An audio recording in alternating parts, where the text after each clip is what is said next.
হাওয়া যদি বন্ধ হয়ে যায় তাহলে আমার বা আপনার বলার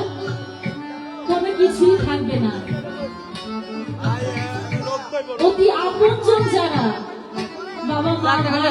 পাড়া প্রতিবেশী, বন্ধু বান্ধব, রক্তের বন্ধন আমরা যাই বলি না কেন, এখন বললে এখনই দিয়ে আসবে মাটিতে। তাই সাজি বললেন যে হবে কেউ কারো নয় দুঃখের দুঃখে, আল্লাহ বলো তাই সাজি বললেন বন্ধু বলে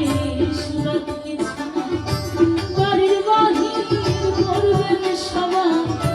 বন্ধু বলে বাড়ির বাহির করবেন সবাই, কে বায়াবো করকে তখন